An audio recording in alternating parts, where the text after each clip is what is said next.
life-saving shelter during Code Blue season. I'm Jill Horner. This is Comcast Newsmakers. With me is Crystal Myers.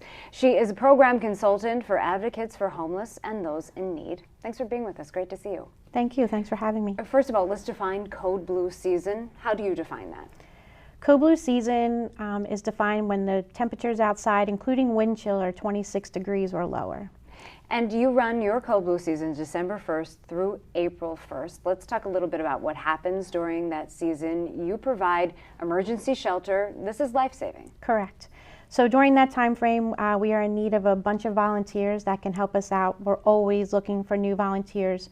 In order to open the shelter just for one evening, we actually need 18 people. So it's a pretty busy night and it gets things moving, but somebody is always at the shelter from 7:30 in the evening to help get things set up through 7:30 in the morning. So constantly there's always somebody around the clock. And this is a shelter that does move from month to month. It's different locations, different churches, congregations within the community.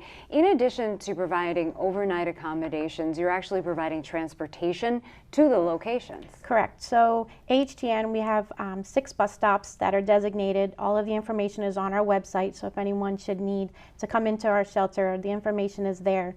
But usually our guests who have been with us know exactly where they need to be. We send out 2 separate buses. We have 2 15-passenger vehicles that will go out and pick up the guests, and then they bring them in to the shelter for the night.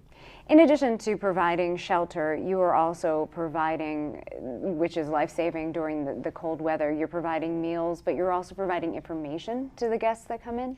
Sure. So when the guests come in, we do have a representative from Pendel Mental Health that is always on site. They will try to help those in need, maybe with another service. Maybe they can get them into emergency housing.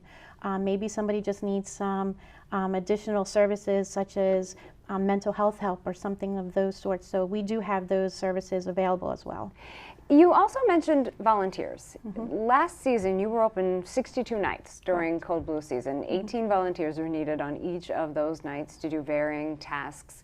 You are always in need of additional volunteers. Absolutely. Again, 18 volunteers, 62 nights. If you do the math, that's a lot of nights and a lot of people. So the more help we can get, the better. We're actually going to be starting our volunteer orientations, which is our new volunteer training.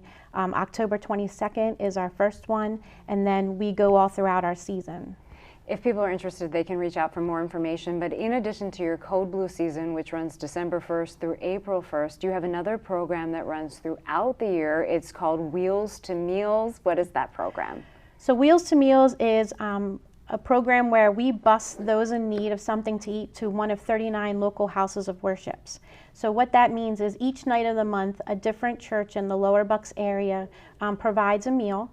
And we bring our guests right to that meal so that they have something to eat. And sometimes even those houses of worship will offer something as simple as some clothing or a coat. Some even have food right there on the spot, so they'll be able to take some food back with them. So it's a great program that we work with, and our partnerships with these churches are, again, also life-saving because you never know, somebody might be really in need of something to eat. Thanks so much for being with us. Thank you. I appreciate it. We've been talking with Crystal Myers. She's with Advocates for Homeless and Those in Need. I'm Jill Horner.